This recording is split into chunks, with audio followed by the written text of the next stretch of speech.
Carolina Ferreira sostenía la séptima carta con manos que no dejaban de temblar. Eran las 2 de la mañana. 3 meses desde que su hermano Lucas se había quitado la vida. 3 meses desde que encontraron su cuerpo en su apartamento.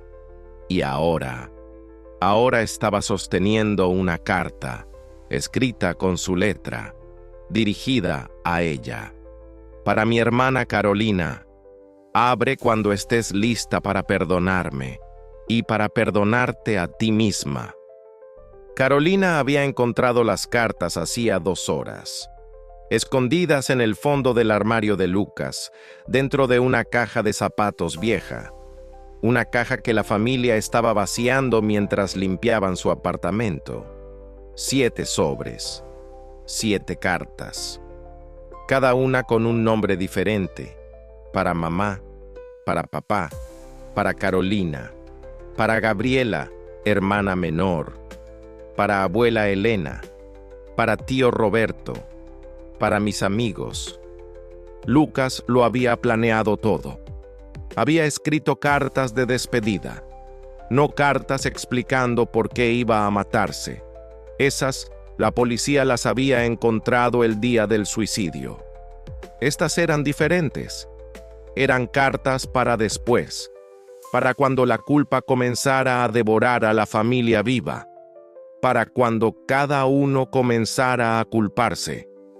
Y Carolina sabía por qué. Porque durante 3 meses, eso es exactamente lo que había pasado. Su madre se culpaba. Si hubiera llamado más seguido, si hubiera notado las señales, su padre se culpaba. Si no hubiera sido tan duro con él, si le hubiera dicho que lo amaba más. Gabriela se culpaba. Si no hubiera estado tan ocupada con mi vida, si hubiera ido a visitarlo. La abuela Elena se culpaba. Si hubiera orado más, si hubiera sido mejor ejemplo. El tío Roberto se culpaba. Si le hubiera dado ese trabajo que me pidió, si no lo hubiera rechazado. Y Carolina se culpaba más que nadie, porque ella era la hermana mayor, la que se suponía que debía cuidarlo, la que debió haber visto las señales, la que debió haber hecho algo. La última vez que habló con Lucas fue 2 semanas antes de que se matara.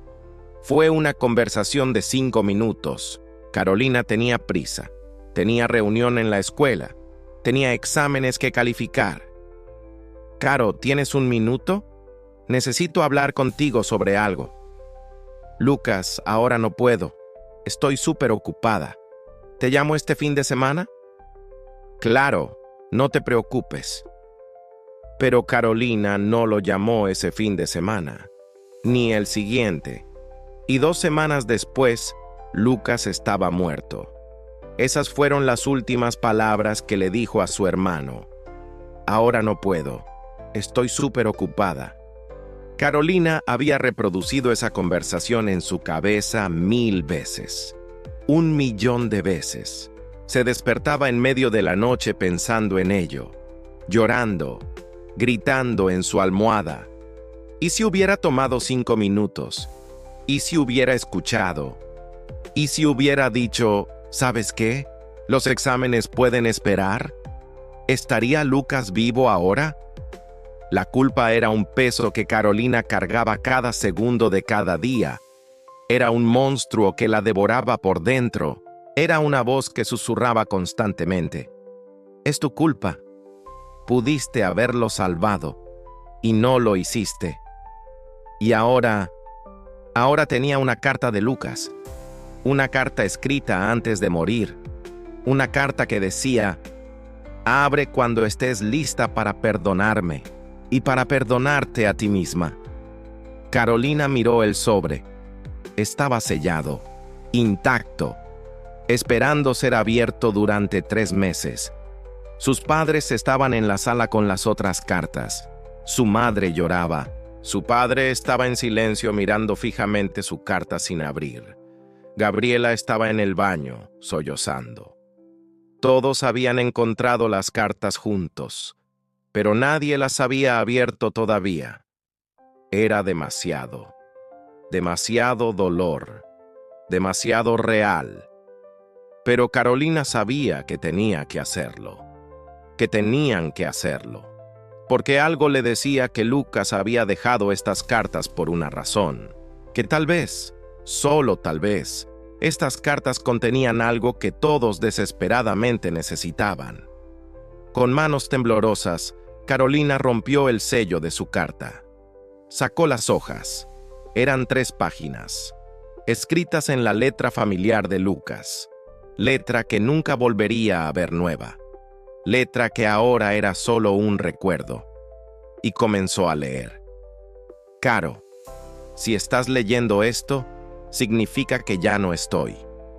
Significa que finalmente hice lo que he estado pensando hacer por años. Significa que el dolor finalmente se volvió más grande que mi capacidad de cargarlo.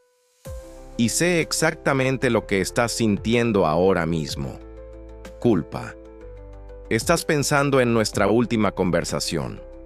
Cuando te dije que necesitaba hablar y tú dijiste que estabas ocupada. Estás pensando que si hubieras escuchado, si hubieras tomado 5 minutos, yo estaría vivo. Caro, necesito que escuches esto. No es tu culpa. Esa conversación no era sobre suicidio. No te iba a decir que quería matarme. Te iba a pedir consejos sobre algo del trabajo. Algo completamente sin importancia que ni siquiera recuerdo ahora. No pudiste haberme salvado ese día, ni ese fin de semana.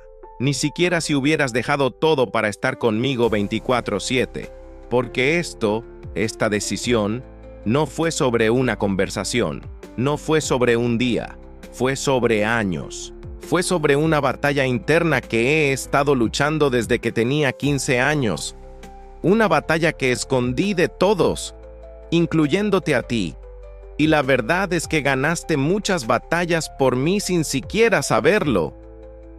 Carolina tuvo que parar de leer. Las lágrimas nublaban su visión. Su pecho se sentía apretado. No podía respirar. Lucas sabía exactamente lo que ella estaría pensando. Sabía sobre la culpa, sobre la última conversación, sobre todo. Y le estaba diciendo que no era su culpa. Pero ¿cómo podía creerlo? ¿Cómo podía aceptarlo? Carolina miró hacia la sala. Su madre había abierto su carta y estaba leyendo, lágrimas cayendo sobre las páginas. Su padre sostenía su carta contra su pecho, todavía sin abrirla. «Mamá», susurró Carolina, «¿qué dice la tuya?» Su madre levantó la vista, sus ojos rojos e hinchados. Dice que me amaba, que yo fui la mejor madre que pudo haber tenido, que nada de lo que hice o no hice causó esto, que...» Su voz se quebró. No pudo continuar. Carolina volvió a su carta. Tenía que seguir leyendo. Tenía que saber qué más Lucas había escrito. Porque algo en su interior le decía que estas cartas, estas 7 cartas que Lucas había escondido para que su familia las encontrara después, eran más que despedidas. Eran su último regalo, su último acto de amor, su última manera de cuidar a las personas que dejaba atrás. Y Carolina necesitaba ese regalo más de lo que había necesitado cualquier cosa en su vida. Pero para entender estas cartas, para entender por qué Lucas las escribió y qué contenían, debemos regresar al principio, al día en que todo cambió, al día en que la familia Ferreira recibió la llamada que ninguna familia debería recibir. Si esta historia está tocando algo profundo en ti, dale like ahora. Este es un tema difícil pero necesario. Si conoces a alguien que perdió a un ser querido por suicidio, comparte este video. Puede ser exactamente lo que necesitan escuchar. Y comenta. No estás solo. Porque nadie que pasa por esto está solo. Capítulo 1. El día que todo cambió. Parte 1. La llamada. Era un martes normal. Carolina estaba en la escuela enseñando matemáticas a estudiantes de secundaria. Estaba en medio de explicar ecuaciones cuadráticas cuando su teléfono vibró. Normalmente ignoraba las llamadas durante clase, pero algún instinto inexplicable, la hizo mirar. Era su padre, llamando 3 veces seguidas. El corazón de Carolina dio un vuelco. Su padre nunca llamaba durante el día laboral, y nunca llamaba repetidamente a menos que fuera una emergencia. «Disculpen, chicos, necesito tomar esto», dijo Carolina, saliendo al pasillo. Contestó. «¿Papá?» Había silencio al otro lado. Luego, el sonido de su padre llorando. Algo que Carolina nunca había escuchado en sus 32 años de vida. «Papá, ¿qué pasó? ¿Es mamá? ¿Está bien?» «Es Lucas». La voz de su padre estaba quebrada, apenas reconocible. «Caro, Lucas, él. ¿Qué pasó con Lucas? ¿Está en el hospital?» «No, mija. Él se fue. Lucas se fue». Carolina no entendió al principio. ¿Se fue? ¿A dónde? ¿Qué quieres decir? Carolina, su padre tomó un respiro profundo, tembloroso. Lucas se quitó la vida. Esta mañana, el casero lo encontró. La policía acaba de llamar. Él ya no está. El mundo de Carolina se detuvo. Las palabras no tenían sentido. No podían tener sentido. Lucas, su hermano menor, el niño que había enseñado a andar en bicicleta, el adolescente que había ayudado con la tarea, el adulto joven que la llamaba para pedir consejos de vida. No podía estar muerto. No podía haberse matado. «No», susurró Carolina. «No. Tiene que haber un error. Tiene que ser...» «No hay error, mija. Es él. Necesitas venir al apartamento de tu mamá. Toda la familia está viniendo. La policía viene también. Hay cosas que tenemos que hacer». Carolina no recuerda mucho de las siguientes horas. Recuerda haber dejado la escuela en shock. La directora tuvo que venir a cubrirla porque Carolina estaba parada en el pasillo, congelada, incapaz de moverse. Recuerda conducir a casa de sus padres. No recuerda el viaje. Simplemente apareció ahí. Recuerda entrar a la casa y ver a su madre en el sofá, pequeña, rota, llorando de una manera que partía el alma. Un llanto que salía desde lo más profundo de su ser. Recuerda que su hermana Gabriela ya estaba ahí. Solo 25 años, 3 años menor que Lucas. Ahora la hermana menor de un muerto. Recuerda que la abuela Elena llegó, 78 años, con el rostro de alguien que acaba de enterrar un pedazo de su corazón, porque ninguna abuela debería sobrevivir a su nieto. Recuerda que el tío Roberto llegó, el hermano menor de su padre. Llegó borracho, no porque fuera alcohólico, sino porque había parado en un bar camino a la casa, porque no sabía cómo enfrentar esto sobrio. Y recuerda cuando 2 policías llegaron, jóvenes, incómodos, obviamente odiando tener que estar ahí, pero necesitaban hacer preguntas, necesitaban confirmar detalles, necesitaban hacer su trabajo. ¿Cuándo fue la última vez que alguien habló con Lucas? Carolina se forzó a hablar. Yo hablé con él hace 2 semanas.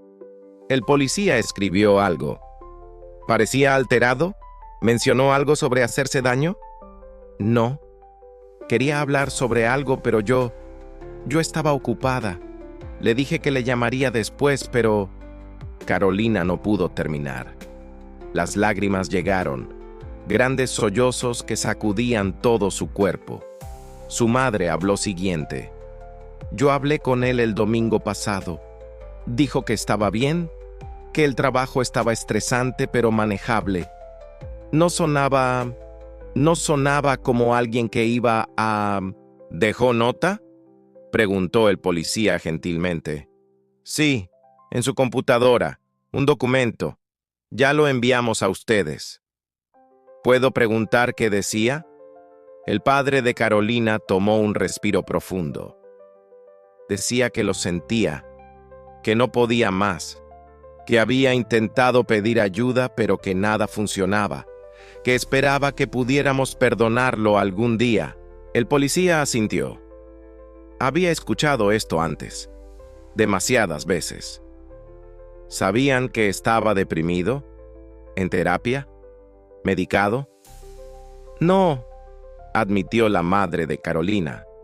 No sabíamos nada de eso. Muchas personas que luchan con problemas de salud mental se vuelven muy buenos en esconderlo, dijo el policía.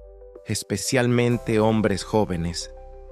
Especialmente gente que no quiere ser una carga para su familia. Esas palabras resonaron en Carolina. No quiere ser una carga. ¿Era así como Lucas se había sentido? ¿Como una carga? ¿Y por eso no había dicho nada? Parte 2. El apartamento. Al día siguiente, la familia fue al apartamento de Lucas. La policía ya había terminado. Habían documentado la escena. Habían removido el cuerpo. Pero el apartamento todavía tenía que ser limpiado. Y la familia tenía que recoger sus pertenencias. Carolina no quería ir. No quería ver el lugar donde su hermano había pasado sus últimos momentos. No quería imaginar lo que había pasado ahí. Pero alguien tenía que hacerlo. Y como la hermana mayor, Carolina sentía que era su responsabilidad. El apartamento era pequeño, un estudio, una habitación que servía como sala, comedor y dormitorio, una cocina diminuta, un baño. Era deprimente, oscuro, con muebles viejos y maltratados, cortinas siempre cerradas. ¿Vivía así?, susurró su madre mirando alrededor con horror. ¿Por qué no nos dijo que necesitaba ayuda? Había platos sucios en el fregadero, ropa tirada por todas partes, la cama sin hacer, basura que no había sido sacada en semanas. Todos los signos de alguien que estaba luchando. Todos los signos de depresión que nadie había visto porque nadie había venido a visitar. Yo debía haber venido más seguido, dijo Gabriela, su voz rota. Vivo a solo 30 minutos de aquí. ¿Por qué nunca vine? Porque estabas ocupada con tu vida, dijo el tío Roberto amargamente. Como todos estábamos. Demasiado ocupados para notar que Lucas se estaba ahogando. Roberto, no ayudes, dijo el padre de Carolina. Culparnos no va a traerlo de vuelta. Entonces, ¿qué va a ayudar?, exploró Roberto. ¿Fingir que hicimos lo suficiente? ¿Fingir que no lo fallamos? ¡Suficiente! La voz de la madre de Carolina cortó el aire. Lucas no querría que nos peleáramos. No querría que nos destrozáramos así. Pero ya estaban destrozados. Todos podían sentirlo. La familia estaba fracturándose bajo el peso de la culpa y el dolor. Comenzaron a limpiar en silencio, cada uno tomando una sección, empacando cosas, decidiendo qué guardar y qué tirar. Carolina fue al armario. Comenzó a empacar la ropa de Lucas. Cada camisa era un recuerdo. Cada par de jeans era una historia. Esta era la camisa que Lucas usó en la última Navidad. Estos eran los jeans que usó cuando fueron juntos al cine hace 6 meses. Esta era la sudadera que Lucas había tenido desde la universidad. Carolina presionó la sudadera contra su rostro. Todavía olía a él, a su colonia barata, a su detergente favorito, y lloró. Lloró hasta que no quedaron más lágrimas. Luego siguió empacando, porque eso era lo que tenía que hacer, seguir adelante, incluso cuando todo dentro de ella gritaba que se detuviera. Fue cuando estaba empacando la última caja que lo encontró. En el fondo del armario, detrás de las cajas de zapatos, había otra caja, más pequeña, con una nota pegada en la tapa. Para mi familia, abrir después de mi funeral. Carolina se quedó paralizada. «Mamá», llamó. «Papá, Gabriela, vengan aquí». Todos se reunieron alrededor, mirando la caja, mirando la nota. «¿Qué creen que hay adentro?», susurró Gabriela. «Solo hay una manera de saberlo», dijo su padre. Con manos temblorosas, abrió la caja. Adentro había 7 sobres, cada uno con un nombre escrito con la letra de Lucas. Para mamá, para papá, para Carolina, para Gabriela, para abuela Elena, para tío Roberto, para mis amigos. «Son cartas», susurró su madre. «Escribió cartas para todos nosotros». «¿Las abrimos?», preguntó Gabriela. «No», dijo su padre firmemente. «La nota dice después del funeral. Las abriremos después del funeral. Es lo que Lucas quería».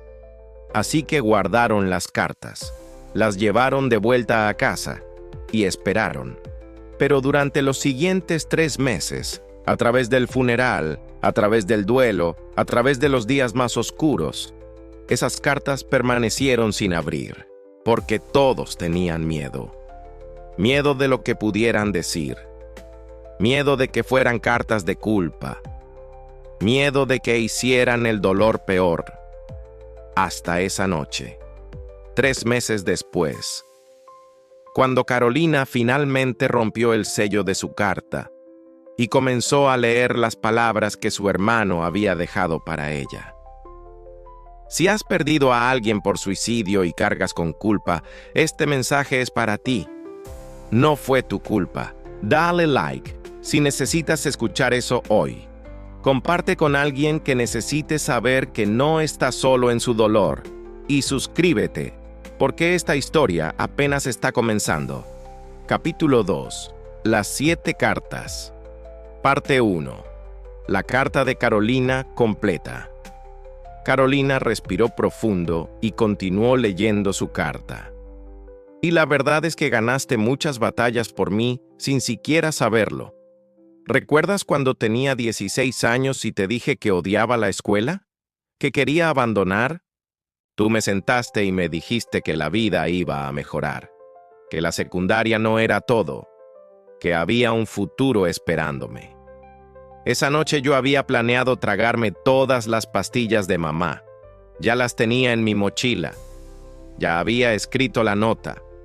Pero después de hablar contigo no lo hice. Decidí esperar un día más, y luego otro, y luego otro. Me salvaste ese día, Caro.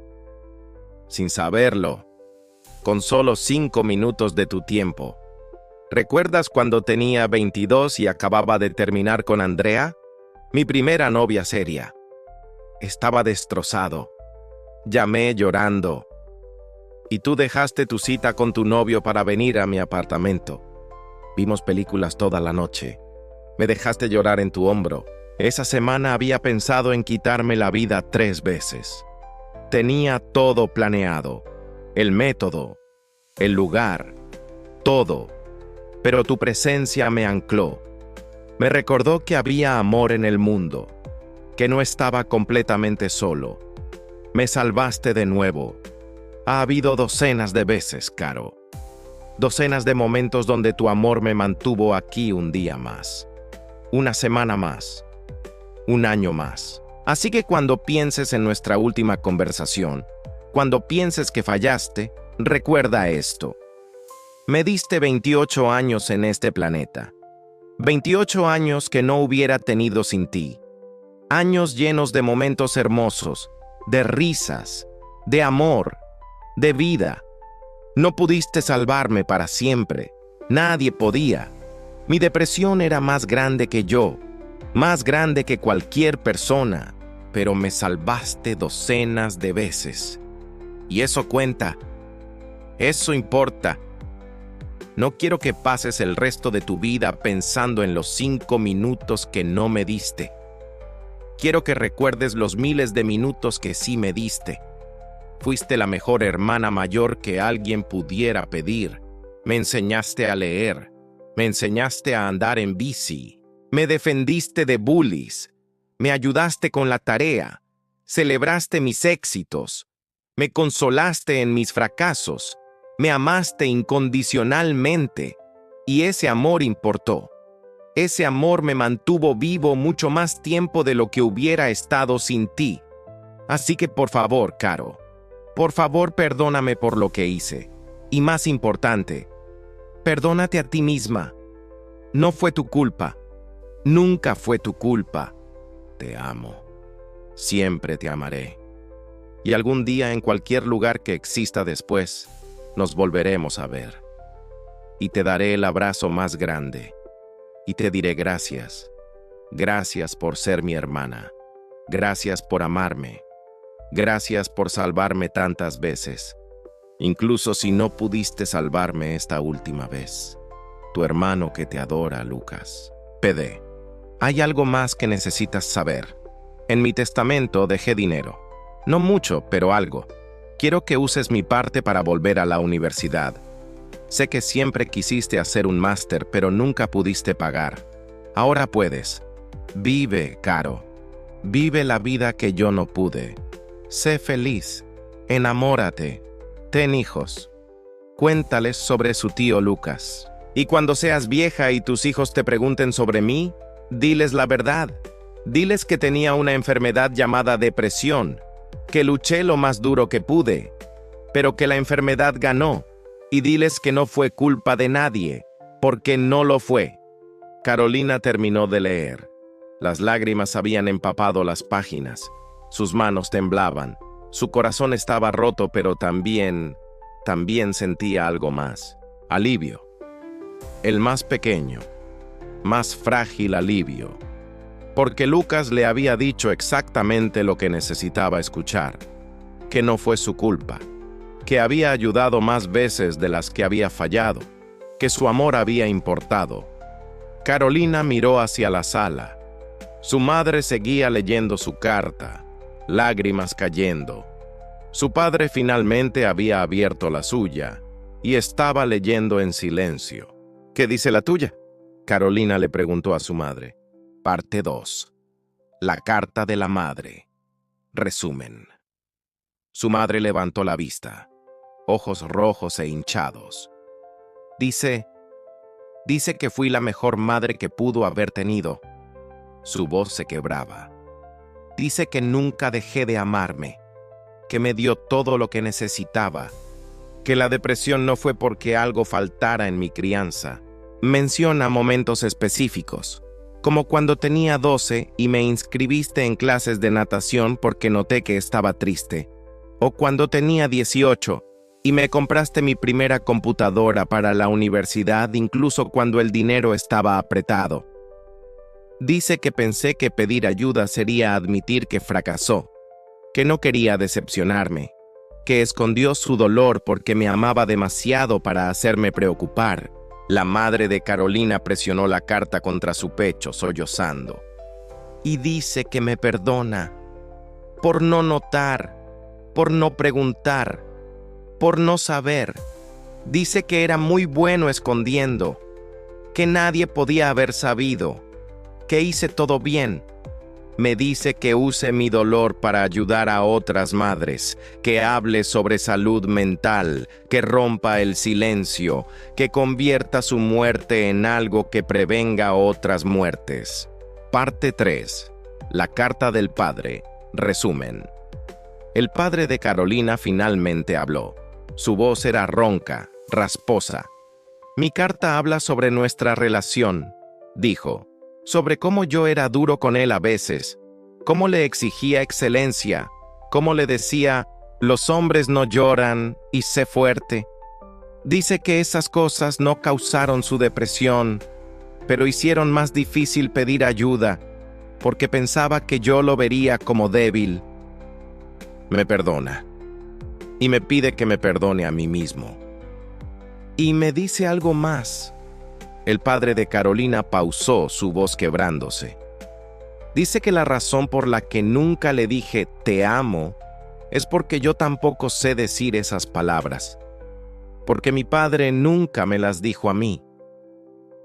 Pero dice que lo sabía, que siempre supo que lo amaba, por la forma en que trabajé 2 empleos para pagar su universidad, por la forma en que fui a todos sus partidos de fútbol cuando era niño, por la forma en que le enseñé a arreglar carros y computadoras. Dice que el amor no siempre está en las palabras, a veces está en las acciones, y mis acciones le dijeron «te amo 1000 veces». El padre de Carolina colapsó en llanto, un hombre de 60 años llorando como nunca lo había hecho, liberando décadas de emoción reprimida. Parte 4. La carta de Gabriela. Resumen. Gabriela salió del baño. Había estado ahí por 20 minutos, leyendo su carta. «La mía dice que fui la mejor hermana menor», dijo Gabriela, su voz pequeña. «Que me admiraba, que pensaba que yo era valiente y fuerte y todo lo que él quería ser. Menciona que cuando teníamos 10 y 13 yo le defendí de un bully, y él nunca olvidó eso. Dice que en sus momentos más oscuros pensaba en mí y en mi valentía, y eso le ayudaba. Dice que siente que nos distanciamos los últimos años, que yo estaba ocupada con mi vida y él con la suya, pero que entiende que así es la vida adulta, y me dice que no me culpe por no visitarlo más, que él también pudo haber llamado, que él también pudo haber dicho «estoy luchando». Me pide que viva mi vida plenamente, que me case con Miguel, mi novio, que tenga hijos, que les hable sobre su tío Lucas que los amaba incluso antes de que existieran. Parte 5. La carta de la abuela. Resumen. La abuela Elena llegó a la casa más tarde esa noche. Cuando le dieron su carta, la abrió con manos temblorosas. Después de leerla, lloró. Pero eran lágrimas diferentes. Lágrimas mezcladas con algo parecido a paz. «Mi nieto me dice que mis oraciones funcionaron», dijo. «No de la manera que yo esperaba, pero funcionaron. Dice que mis oraciones le dieron fuerza en muchos días oscuros, que saber que su abuela estaba orando por él le hacía sentir amado, protegido. Y dice que ahora está en paz, que donde sea que esté, ya no hay dolor, ya no hay sufrimiento, solo luz. Me pide que no pierda mi fe, que Dios no lo abandonó, que a veces la respuesta de Dios es permitirnos descansar».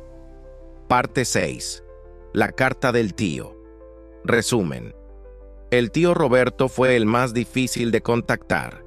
Después de la muerte de Lucas, había caído en depresión profunda, bebiendo más, aislándose. Cuando finalmente fue a leer su carta, fue 2 semanas después de que todos los demás la habían leído. Y lo que leyó, lo cambió. Lucas me dice que entiende. Roberto le dijo a la familia después, que entiende por qué no le di ese trabajo que pidió, que no fue personal, que no fue rechazo. Y me dice algo que yo necesitaba escuchar, que él también ha rechazado ayuda, muchas veces, de terapeutas, de amigos, de familia. Dice que a veces cuando estás tan perdido en la oscuridad, no puedes aceptar la mano que se extiende, incluso cuando quieres. Me perdona por no salvarlo, y me pide que deje de intentar ahogar mi dolor en alcohol, que busque ayuda, que no cometa el mismo error que él cometió. Parte 7. La carta a los amigos. Resumen. Los amigos de Lucas se reunieron para leer su carta juntos. Eran 5, compañeros de universidad que se habían mantenido cercanos después de graduarse. La carta era más corta que las otras, pero igual de poderosa. Les decía que fueron los mejores amigos que alguien pudiera pedir, que las noches de videojuegos y las salidas a bares y las conversaciones tontas significaron más de lo que jamás sabrían. Les decía que notó cuando intentaron ayudar, cuando preguntaron, ¿estás bien? Y él mintió y dijo sí, que apreció que preguntaran incluso cuando no pudiera decir la verdad.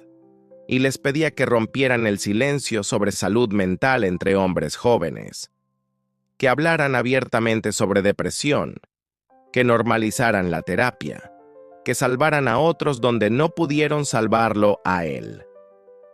Uno de sus amigos, Marco, comenzó una fundación después de leer la carta. Habla, hermano, se llamaba. Una organización dedicada a la prevención del suicidio en hombres jóvenes. Si estás luchando con pensamientos suicidas, por favor busca ayuda. Línea Nacional de Prevención del Suicidio. 1-800-273-8255. No estás solo. Dale like si esta historia te está ayudando a entender. Comparte para que llegue a quien más lo necesite. Y comenta, la depresión es real, porque necesitamos romper el silencio. Capítulo 3. Sanando a través del dolor. Parte 1. Los primeros meses después. Las cartas cambiaron algo en la familia Ferreira. No eliminaron el dolor. No trajeron a Lucas de vuelta, pero aliviaron la culpa que los estaba devorando vivos. Carolina comenzó terapia una semana después de leer su carta. Por primera vez en 3 meses, pudo dormir toda la noche sin despertarse en pánico.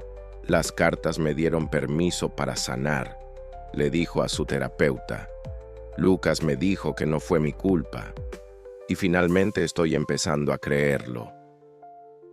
La madre de Carolina se unió a un grupo de apoyo para padres que perdieron hijos por suicidio. En la primera reunión, lloró durante toda la hora. Pero por primera vez desde la muerte de Lucas, no se sintió sola. Todos aquí entienden, le dijo a su familia.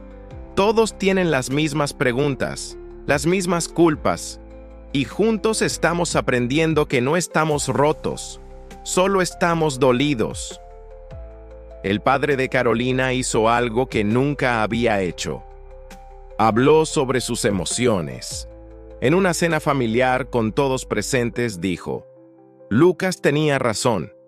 Mi padre nunca me dijo que me amaba, y yo nunca le dije a Lucas que lo amaba, y ahora es demasiado tarde. Pausó, lágrimas cayendo por su rostro. Pero no es demasiado tarde para ustedes. Carolina, Gabriela, las amo. Las he amado cada día de sus vidas, y voy a asegurarme de que lo sepan, con palabras, no solo con acciones. Y abrazó a sus hijas, fuerte, largo, llorando. Fue el abrazo más poderoso que Carolina había recibido de su padre en 32 años. Gabriela se comprometió con Miguel 2 meses después de leer la carta. En la boda, 6 meses después, dejaron una silla vacía en la primera fila. Para Lucas. Sé que está aquí en espíritu, dijo Gabriela en su discurso. Y sé que habría sido el padrino más orgulloso. Esta boda es por él también. La abuela Elena dobló sus esfuerzos en la iglesia. Comenzó un ministerio de salud mental, un lugar donde la gente podía venir a hablar sobre depresión sin juicio, con oración, pero también con recursos para terapia profesional. La fe es importante, decía. Pero a veces Dios trabaja a través de medicinas y terapeutas. No es falta de fe buscar ayuda profesional. El tío Roberto entró a rehabilitación. Dejó el alcohol. Comenzó terapia para su propia depresión.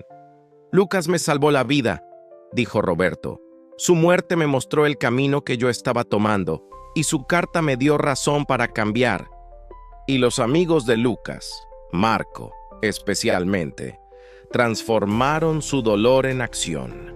Habla, hermano, creció rápidamente. Comenzó como un grupo pequeño que se reunía en el apartamento de Marco. Luego se mudó a un centro comunitario, luego a múltiples ciudades. Hombres jóvenes venían a hablar sobre depresión, sobre ansiedad, sobre pensamientos suicidas, en un espacio seguro, sin juicio, con recursos y referencias a ayuda profesional. En el primer año, Habla, hermano, ayudó a más de 500 hombres. Varios les dijeron directamente, Ustedes me salvaron la vida. Parte 2. El primer aniversario. Un año después de la muerte de Lucas, la familia se reunió en su tumba. Era un día soleado, demasiado hermoso para el aniversario de algo tan triste, pero así es la vida. Continúa incluso cuando sentimos que no debería. Cada miembro de la familia trajo algo. La madre trajo flores, las favoritas de Lucas, girasoles. El padre trajo una carta que había escrito. Cosas que nunca te dije, pero que desearía haberte dicho. Carolina trajo una foto enmarcada. Lucas a los 10 años, sonriendo, sin camisa, acabando de aprender a andar en bicicleta. El momento en que todavía era feliz, antes de que la depresión comenzara. Gabriela trajo su vestido de novia, lo colocó sobre la tumba. «Para que lo veas», susurró, «aunque no estuvieras ahí en persona». La abuela Elena trajo un rosario, lo dejó en la tumba. «Para que sepas que sigo orando». El tío Roberto trajo su moneda de 1 año de sobriedad de Alcohólicos Anónimos. «Esto es por ti», dijo. «Me salvaste. Ahora voy a honrarte manteniéndome sobrio». Marco y los amigos trajeron una placa. La habían mandado a hacer especialmente. Lucas Ferreira, 1996-2024. Su vida importó. Su muerte nos enseñó. Su legado continúa. Fundación Habla, hermano. La colocaron en la tumba, permanente, para que cualquiera que visitara supiera que Lucas había dejado algo hermoso atrás. Carolina habló primero. «Ha sido un año, el año más difícil de mi vida, pero también el año en que aprendí más. Aprendí que el suicidio no es egoísta, es el final de un dolor que se volvió insoportable. Aprendí que la depresión es una enfermedad real, mortal, como el cáncer o la enfermedad cardíaca. Aprendí que hubiera podido y debería haber son las frases más inútiles en cualquier idioma. Y aprendí que el amor sobrevive a la muerte, porque todavía te amo, Lucas, cada día, y siempre lo haré». Cada miembro de la familia habló, compartiendo recuerdos, compartiendo lo que habían aprendido, compartiendo cómo habían crecido, y cuando terminaron, se sentaron juntos en silencio. 1 año atrás, esta familia había estado rota, fracturada, cada uno ahogándose en su propia culpa. Ahora estaban juntos, todavía dolidos, todavía con cicatrices, pero sanando, juntos, porque eso es lo que las cartas de Lucas les habían dado. No solo absolución de culpa, sino un camino adelante, una manera de convertir tragedia en propósito, dolor en acción. Parte 3. 5 años después. Han pasado 5 años desde la muerte de Lucas. Carolina tiene ahora 37 años. Completó su máster usando el dinero que Lucas le dejó. Ahora es directora de su escuela. Y comenzó un programa. Salud mental estudiantil. Consejeros entrenados disponibles. Educación sobre depresión. Ambiente seguro para que los estudiantes hablen. En 5 años, 3 estudiantes le han dicho: «Señora Ferreira, su programa me salvó la vida». 3 vidas. 3 familias que no tendrán que experimentar lo que la familia Ferreira experimentó. La madre de Carolina escribió un libro. 7 cartas del cielo. Una madre aprende a soltar la culpa. Se volvió bestseller. Miles de familias lo leyeron. Encontraron consuelo. Encontraron comprensión. Apareció en programas de televisión, en podcasts, hablando abiertamente sobre el suicidio de Lucas, sobre las cartas, sobre sanar. Si compartir nuestra historia salva una vida, vale la pena, decía siempre. El padre de Carolina se retiró temprano. Comenzó a hacer trabajo voluntario con Habla, hermano, como figura paterna para hombres jóvenes que no tienen padre. Estoy dándoles lo que no pude darle a Lucas, explicaba. Mi tiempo, mi atención, mi amor expresado en palabras. Gabriela tuvo gemelos hace 2 años, un niño y una niña. El niño se llama Lucas, segundo nombre, para que nunca olvide a su tío, dijo. Para que el nombre Lucas Ferreira continúe, la abuela Elena tiene ahora 83 años. Su ministerio de salud mental en la iglesia ha ayudado a cientos y ha cambiado la conversación en su congregación conservadora. Dios me usó a mí y la muerte de mi nieto para abrir ojos, dice. Dolor con propósito. El tío Roberto lleva 5 años sobrio. Se casó, adoptó un niño, está criándolo diferente, con conversaciones abiertas sobre emociones, sobre salud mental, sobre pedir ayuda cuando la necesitas. Lucas me enseñó que estar bien no es debilidad, le dice a su hijo, y que pedir ayuda es lo más valiente que puedes hacer.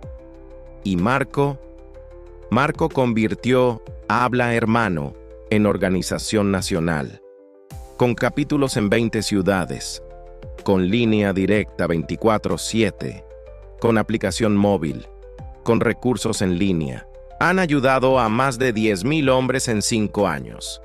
Y estadísticamente, han prevenido al menos 500 suicidios, 500 vidas salvadas, 500 familias que no tuvieron que experimentar lo que la familia Ferreira experimentó.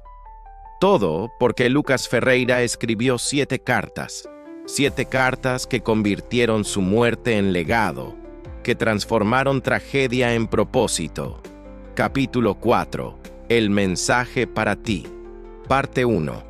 Si estás luchando. Si estás escuchando esta historia y estás luchando con pensamientos suicidas, necesito que escuches esto. Tu dolor es real. Tu lucha es válida. Y no estás solo. La depresión miente. Te dice que eres una carga, que todos estarían mejor sin ti, que no hay esperanza. Pero eso es mentira. Hay gente que te ama. Incluso si no puedes sentirlo ahora mismo. Incluso si la depresión ha nublado esa verdad. Tu vida importa. No porque hagas algo extraordinario. No porque seas perfecto. Sino simplemente porque existes. Y hay ayuda disponible. Terapia. Medicación.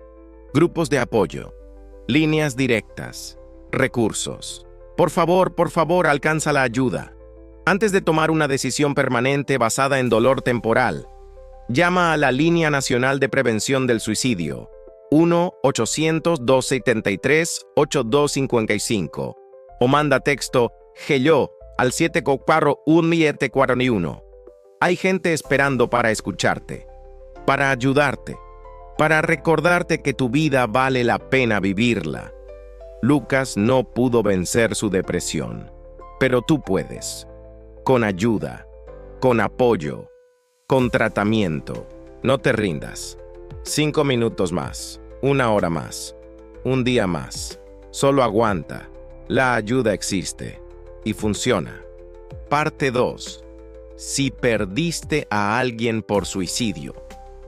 Si perdiste a alguien por suicidio, necesito que escuches esto. No fue tu culpa. No importa cuántas veces hayas reproducido los últimos días, las últimas conversaciones, las últimas señales que deberías haber notado. No fue tu culpa. La persona que amabas estaba luchando una batalla que no podías ver, una batalla interna más grande que cualquier amor externo. Y aunque desearías haber podido salvarlos, la verdad es que no puedes salvar a alguien que no puede salvarse a sí mismo. El suicidio no es sobre ti. Es sobre un dolor que se volvió insoportable.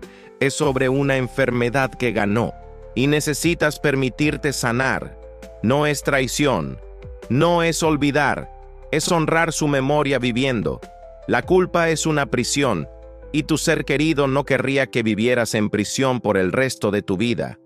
Ellos querrían que encontraras paz, que encontraras alegría de nuevo, que vivieras plenamente, como Lucas dijo en sus cartas. Tu amor importó, incluso si no pudo salvarlos para siempre. Les dio días, meses, años que no hubieran tenido sin ti. Y eso cuenta.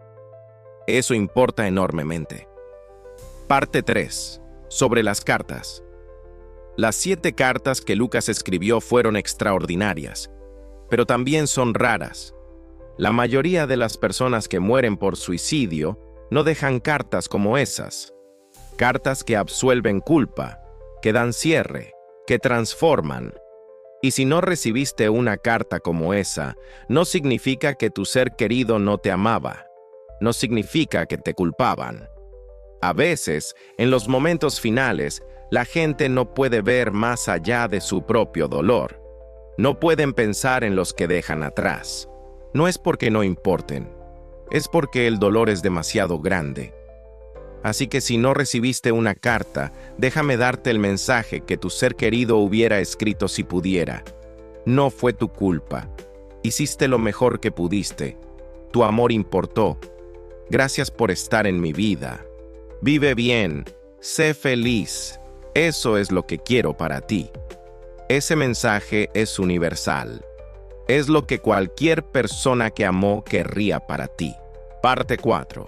Rompiendo el silencio. La muerte de Lucas hizo algo importante. Rompió el silencio. Durante demasiado tiempo, el suicidio ha sido tema tabú. Algo de lo que no hablamos. Algo que susurramos. Pero el silencio mata. El silencio hace que la gente se avergüence de pedir ayuda. Hace que la depresión sea estigmatizada. Hace que las familias sufran solas. Necesitamos romper ese silencio. Necesitamos hablar abiertamente sobre salud mental, sobre depresión, sobre pensamientos suicidas. Necesitamos normalizar la terapia, normalizar la medicación, normalizar decir, estoy luchando y necesito ayuda.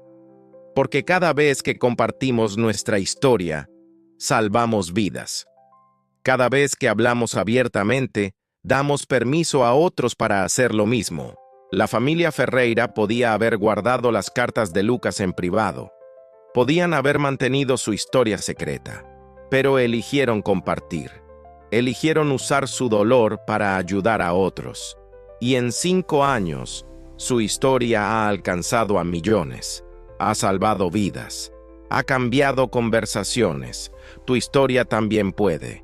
Si la compartes. Si rompes el silencio. Parte 5. La reflexión final de Carolina. En el 5º aniversario de la muerte de Lucas, Carolina escribió una entrada de blog. Se volvió viral. Fue leída por más de 10 millones de personas. Decía esto: hace 5 años mi hermano Lucas se quitó la vida. Tenía 28 años. Era ingeniero brillante. Era amigo leal. Era hijo amoroso. Era mi hermano menor. Y luchaba con depresión que ninguno de nosotros sabía que tenía. Su muerte nos destrozó. Nos dejó con preguntas imposibles, con culpa abrumadora, con dolor que pensamos que nunca sanaría. Pero Lucas nos dejó un regalo: 7 cartas que encontramos 3 meses después de su muerte.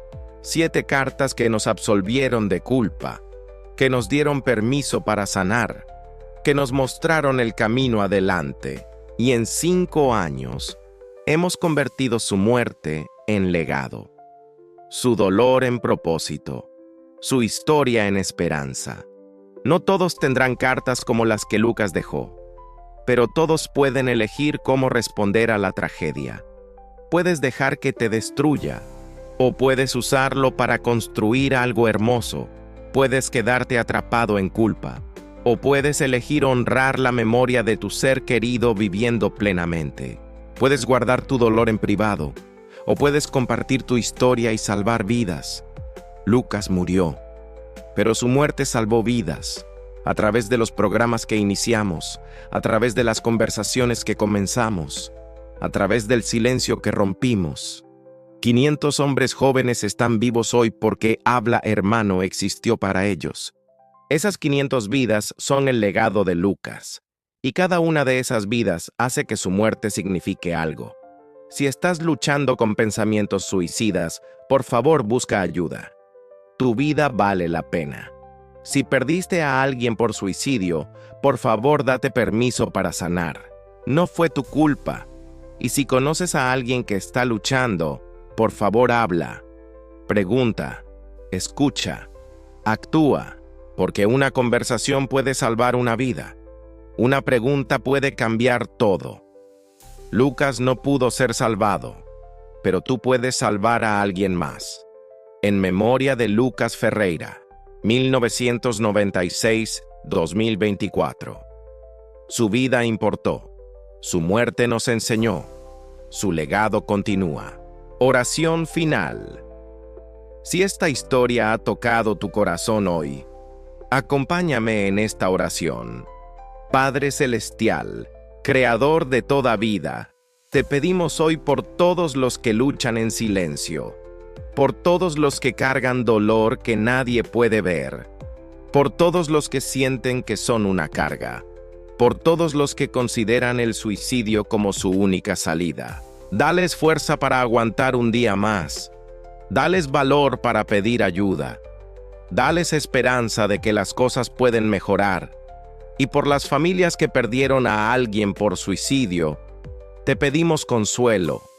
Libéralos de la culpa que los está devorando. Recuérdales que no fue su culpa. Dales paz para sanar. Dales propósito en su dolor. Bendice a todos los que trabajan en prevención del suicidio. Los terapeutas, los consejeros, los trabajadores de líneas directas, los amigos que escuchan, los familiares que apoyan. Usa sus esfuerzos para salvar vidas, para romper el silencio, para cambiar la conversación. Y si alguien está escuchando esto ahora mismo y está considerando terminar su vida, háblales directamente a su corazón. Recuérdales que son amados, que su vida importa, que hay esperanza, que hay ayuda, que pueden sobrevivir esto. En el nombre de todo lo que es amor, de todo lo que da vida, de todo lo que trae esperanza. Amén. Cierre. Si esta historia tocó tu corazón, recuerda, el suicidio no es la respuesta. No importa qué tan oscuro parezca ahora, no importa qué tan insoportable sea el dolor. Hay ayuda, hay esperanza, hay un futuro esperándote del otro lado de este momento oscuro. Recursos de ayuda. Línea Nacional de Prevención del Suicidio, USA. 1-800-273-8255. Crisis Text Line. Texto Hello al 741-741 línea de emergencia. México. 911 línea de la vida. México. 800-9011-2000. CBV. Brasil. 188. Teléfono de la Esperanza. España. 717-03-717. Si conoces a alguien que está luchando, no esperes. Pregunta. Escucha. Actúa. ¿Estás bien? Puede ser la pregunta que salva una vida. Y si perdiste a alguien por suicidio, por favor recuerda, no fue tu culpa. Tu amor importó. Y está bien sanar.